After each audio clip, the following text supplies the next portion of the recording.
Bismillahirrahmanirrahim. Assalamualaikum warahmatullahi wabarakatuh. Perkenalkan, nama saya Nohdi Aimi Saputra, NIM F1C019121.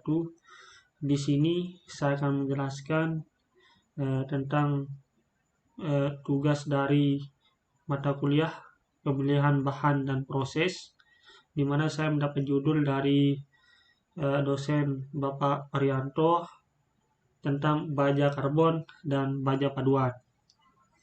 Berbicara tentang baja, baja adalah logam dengan campuran dari beberapa komposisi logam, tetapi kandungan yang paling besar dari campuran tersebut adalah besi dan karbon. Di dalam baja terdapat senyawa lain seperti aluminium, tembaga, titanium, krom, silikon, dan seng. Kita langsung masuk saja ke baja karbon. Apa sih itu baja karbon? Jadi baja karbon itu adalah material logam yang terbentuk dari unsur Fe dan unsur kedua yang berpengaruh pada sifat-sifatnya adalah karbon. Sedangkan unsur yang lain berpengaruh menurut prosentasinya. Baja karbon merupakan salah satu jenis logam paduan besi karbon terpenting dengan persentase berat karbon hingga 2,11%. Baja karbon memiliki kadar karbon hingga 1,2% dengan Mn 0,30% sampai 0,95%. Elemen-elemen persentase maksimum selain bajanya adalah 0,60% silikon dan 0,60% copper. Jadi baja ini teman-teman salah satu logam yang umum dan banyak digunakan terutama untuk membuat alat-alat perkakas, alat-alat pertanian, komponen-komponen otomotif, konstruksi, pemipaan, alat-alat rumah tangga. Dalam aplikasi pemakaiannya, semua baja akan terkena pengaruh gaya luar berupa tegangan-tegangan gesek, tarik maupun tekanan sehingga menimbulkan deformasi atau perubahan bentuk. Usaha menjaga baja agar lebih tahan gesekan, tarikan, dan tekanan adalah dengan cara mengeraskan baja tersebut, yaitu salah satunya dengan perlakuan panas. Masuk ke pasa-pasa yang terbentuk dalam baja karbon. Yang pertama itu adalah perit alfa, merupakan sel satuan atau susunan atom-atom yang paling kecil dan teratur, berupa body center cubic, BCC, kubus pusat badan. Perit ini mempunyai sifat magnetis, agak ulet, agak kuat, dan lain-lain. Dan yang kedua, austenit, merupakan sel satuan yang berupa epicenter cubic, FCC, kubus pusat muka. Austenit ini mempunyai sifat non-magnetis, ulet, dan lain-lain. Yang ketiga, cemented, besi karbida, merupakan sel satuan yang merupakan orthorhombic. Cemented ini mempunyai sifat keras dan getas. Yang keempat itu perlit, merupakan campuran pasa perit dan cemented sehingga mempunyai sifat yang kuat. Yang terakhir yaitu delta, merupakan sel satuan yang berupa body center cubic, BCC, kubus pusat badan. Nah, lanjut ke klasifikasi baja karbon. Yang pertama itu ada namanya baja karbon rendah, low carbon steel. Baja karbon rendah adalah material dalam penggunaannya kebanyakan dipakai sebagai bahan konstruksi umum. Bahan baja karbon rendah mempunyai keuletan yang tinggi dan mudah dikerjakan dengan mesin, tetapi kekerasannya rendah dan tidak aus. Masuk yang kedua, baja karbon menengah, medium carbon steel. Baja karbon sedang adalah baja karbon dengan kandungan karbon antara 0,2 sampai 0,5% dari keseluruhan berat baja paduan.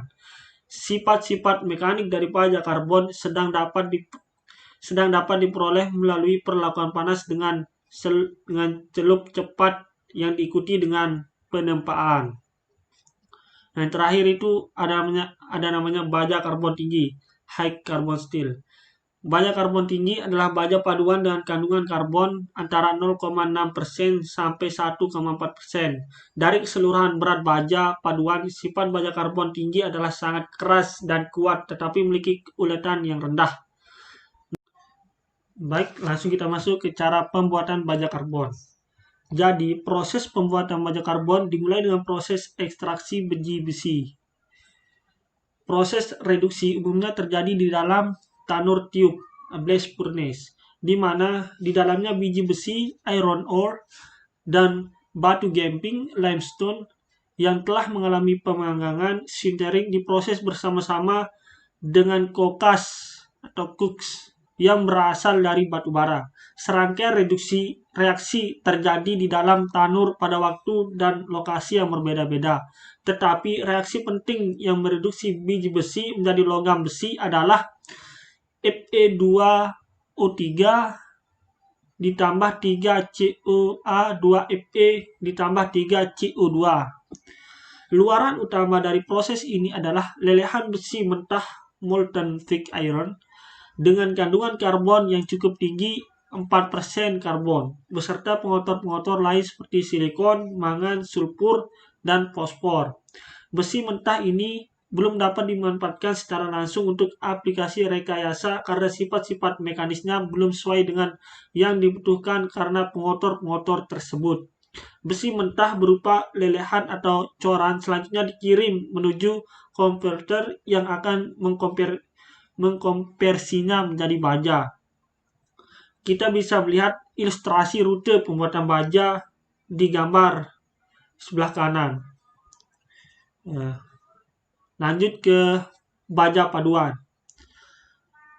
Apa sih itu baja paduan? Baja paduan alloy adalah baja yang memiliki sedikit kandungan dari satu atau lebih elemen paduan selain karbon, seperti magnesi, silikon, nikel, titanium, copper, kromium, serta aluminium.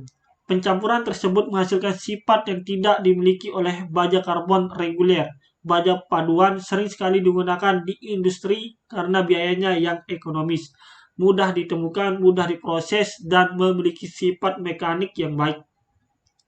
Baja paduan lebih responsif terhadap perlakuan panas dan perlakuan mekanik dibandingkan dengan baja karbon.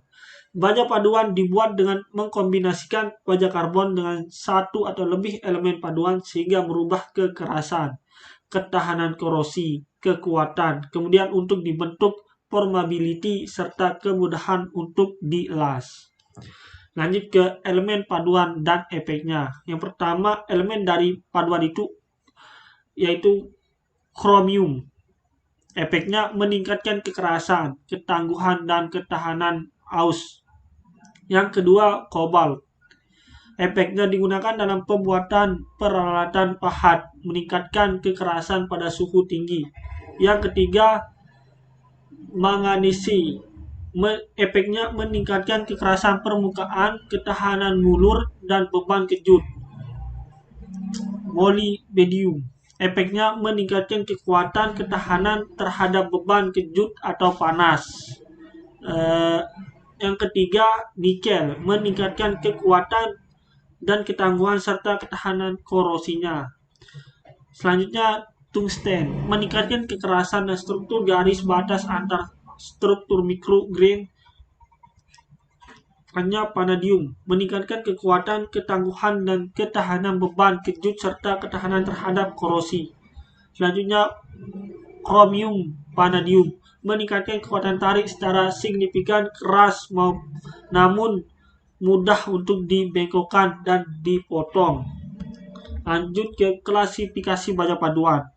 Jadi klasifikasi baja paduan ini ada dua.